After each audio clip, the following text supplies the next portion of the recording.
We just people from the north side. Once the Timmy's hit the shore fine. Winter ready on the four ties. Heavy traffic during 4-5. Gotta hustle on your own time. Color people every port side. We just people from the north side. Once the Timmy's hit the shore fine. Winter ready on the four ties. Heavy traffic during 4-5. Hey guys, what's going on? It's your boy George Mackay, Straight Talk Wrestling Live, Destiny Wrestling here at the Don Koloff Arena. And I'm here with a new fixture of Destiny, a Destiny staple, a household name both here and at MLW and all over wrestling. Sam Leterna, how are you? I'm well. Happy to be back in Canada. It's always a pleasure to be at Destiny. I feel like this is truly one of the the places that are really trying to put Canadian talent on the map here. So yeah, anything to be a part of it. Absolutely. So tonight I'm extending my hat into the commentary ring. You are. I do commentary a few other places. This is my first chance with Destiny. You've done Destiny commentary for a while. You got any advice for me? Yeah, I would say, especially since you're working with your partner for the first time, it's going to be a feeling out process, right? But just like keep it loose, have fun, and when in doubt, just call what you see. That's right. Yeah. I like that. That's a good example. So you yourself had training background, but then you've kind of done more of the interview staging of stuff, and now you are literally in the thick of things at MLW. You have been involved in a lot of things. One of the crucial segments that I remember is the Willie Mack shadow slap that nobody saw coming on Alex Kane. He actually exposed Alex Kane's glass jaw, if you will. What was your thoughts when that whole situation was happening? I know you just got out of there, but you had to take it in for a couple seconds. I mean, my first instinct is to always get the heck out of there when there's two big men getting down. It would seem like this rivalry is really heating up between the two of them, and I think it's really going to come to blows on September 3rd for our next MLW event. All in all, though, Alex Kane has been a really dominant champ, I would say, and some way, somehow, the people love Beaumaye, but I think we're going to be maybe seeing Willie Mack come in for a very strong chance at winning the title. Wow. Okay, so you're not predicting a Willie Mack win, but you're saying Willie Mack's got a definite chance. I think that Willie Mack has the desire to hold gold right now, and as we've said on MLW, it is the summer of Mack, so what better way to end the summer in the States than MLW World Championship gold? I like that. I like that. The summer of Mack. It is true. You have stapled that. Now, what's your thought process on MLW has one of the best commentary teams, in my honest opinion. Absolutely. Matt Stryker and Joe Dombrowski just have it. The chemistry is phenomenal. What's your thought process on the fact of how those two gelled in such a short time? I mean, the both of them have been working in the industry for like 20 plus years. Matt as, wrestler, interviewer, jack of all trades with broadcasting, but of course his wrestling background. And then Joe Dombrowski, I think he's a dark horse in the commentary game. Everyone knows him. But until you really see his work and get on a show with him, the questions he's asking talent, the thought that he puts into it, the note taking, it's really inspiring to see literally someone come with a notepad this thick with the last 10 years worth of his work basically, and just being able to draw upon that. And then with Stryker, I feel like he wants to have a good time, and I think he brings that out of Joe. Yes. On the call, sometimes putting Joe in awkward situations too, but that's the mark of two great commentators. One hand wipes the other. That's true. And also yourself, I got to say, your backstage interview style, you go right through the throat every time. Every time you're hitting right, you're not going with, you're not feeling into the questions. You're like, Alex, what's your thoughts on this? Willie, what's your thoughts on this? The calling, you're all screwed up in your heads, but what's your thoughts on this? You give no fucks when it comes to asking those tough questions. Do you ever feel like you get some backlash sometimes when they're like, I didn't think you were going to go that hot that quick? I mean, I've never gotten any personal backlash unless on camera, of course. Some people don't react to being asked a question they weren't expecting, maybe. That's often the case with the hard questions. But I'd like to think that I keep it respectful enough in my role that I don't get too much heat, shall we say. But I think it's important to ask the difficult questions because it challenges the wrestler, challenges myself. Wrestlers are big dudes, big women, strong people. So I think it's cool to establish that authority as a broadcaster and whatever that may be for me, which is with my voice and the questions, the quality of the questions I ask. That's true. Absolutely. I agree with that 100%. How's the quality of what I'm asking so far? Is it good? I love it, and you're very off the cuff but organic, and that's the key to a good podcaster, broadcaster, what have you. So yeah. Look at that, the Sam Leterna staple right there. So in terms of, let's talk featherweights for a second. Yeah. When everybody thinks about women's wrestling, obviously the bigger companies come into fruition. Yes. Talk WWE and their women's division, their Revolution, who they think they started, but they really didn't. Impact was the first, in my honest opinion. The knockouts were breaking down barriers long before anybody else. So in terms of the featherweight division, Do you see them being a fixture in women's wrestling in the future? I think that the featherweight division at MLW is currently on the upstart. I would say there wasn't really an established women's division there for some time, but with Taya Valkyrie taking the helm as the inaugural featherweight champion, I think that was a great mark of prestige for the title.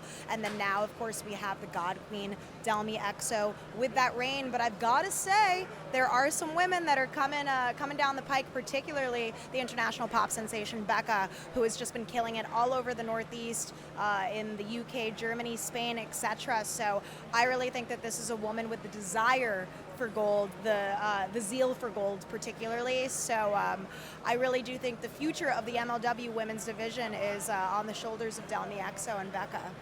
All right, I would agree with you on that 100%, but I have to ask you this. You know that I have the side podcast, the MLW Yes. Rewind. We do. A lot of people at MLW seem to know it, and they seem to watch it, so Yeah, that's great. absolutely. So I have to ask you this. You know my take then on Becca. She's a great in-ring technician. She's a great personality. She couldn't sing. If a cat was being strangled beside her, the cat would have a better tune. My broadcast partner, Rob, differs with me profusely on this, saying that she is the next big thing in pop music. Where does Sam Leterna stand? You know, I think that Becca is for a very niche audience within the music scene. I think it's like more of a techno-y pop Deaf kind people. of thing. Perhaps deaf people. She'd kill me if I said anything bad. So Becca, salt of the earth, amazing singer.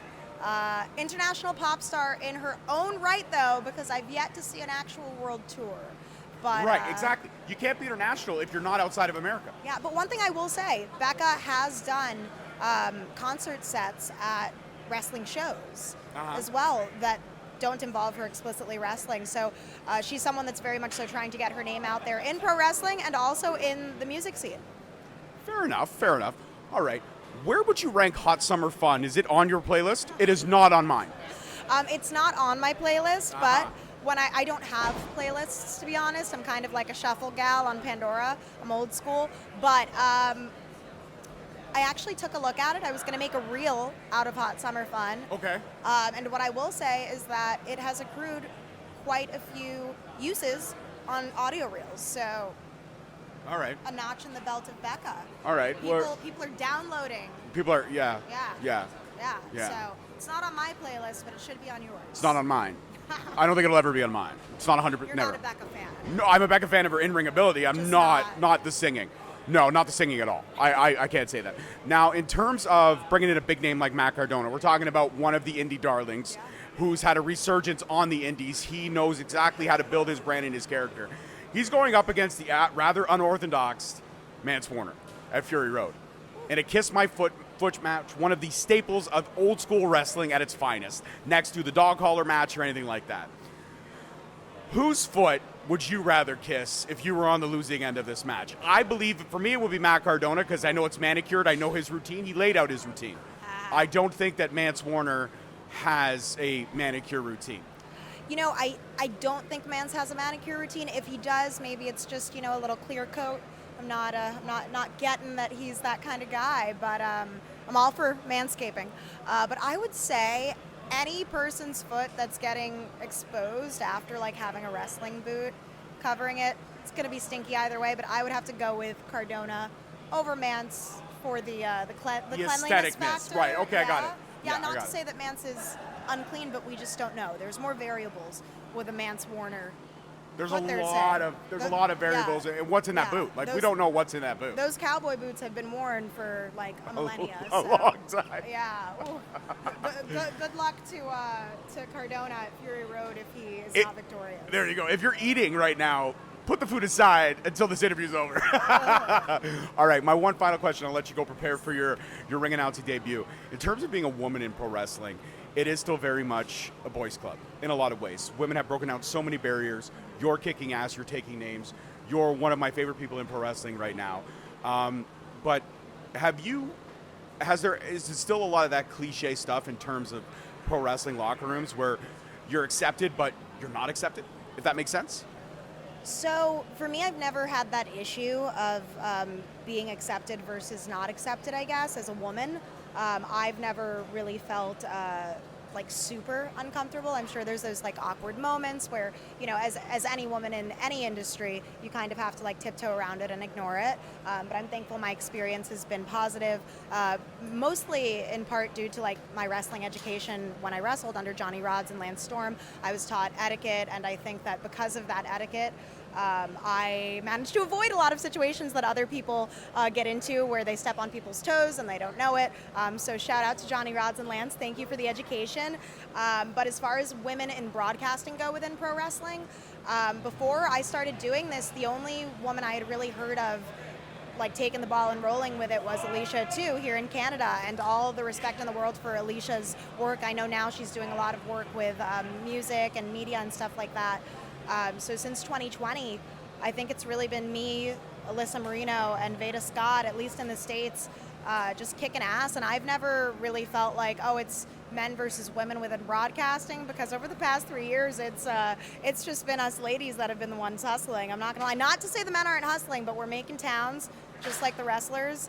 And we're really trying to make a name for ourselves and establish that women can be voices of authority, particularly on commentary. You absolutely have, and I hope your star continues to shine. You're a fantastic pleasure. And I wish we could talk forever, but you and I both have a show to get ready for. Yes. I just need one more thing. I need that Sam Leterna energy. Look at his camera. Tell him what an amazing conversation you had with Straight Talk. And they should subscribe, because I'm not as adorable as my daughter, but I do have adorable features. Guys, Sam Leterna here. You are watching Straight Talk Wrestling. I had an amazing time being interviewed, and I would highly, highly recommend that you subscribe, hit that like button, and even click for notifications. Look at that. It just rolls off the tongue so seamlessly. When I do it, I stutter all kinds. Guys, that's it for this one. Peace, love, and wrestling. We'll see you next week. Peace. Thank you so much for watching. Please don't forget to like, subscribe, comment, and turn on that notification bell so you get notified each time we post a video. Alternatively, you can check us out on all podcast platforms and hosted on Podbean. We are also available on the SNME network. That's the Sunday Nights Main Event Patreon. Please feel free to check us out there as well. And don't forget to follow us on all social media platforms at _Straight Talk on Twitter, at Straight Talk Wrestling on Instagram, Straight Talk Wrestling on Facebook, Straight Talk Wrestling on TikTok, and of course, you can check out all our merch at ProWrestlingTees.com. I don't need a nigga cosign. Without the liquor, you become a victim. You ain't never got a pole mine. I ain't messing with this generation. Fuck your gender, I ain't got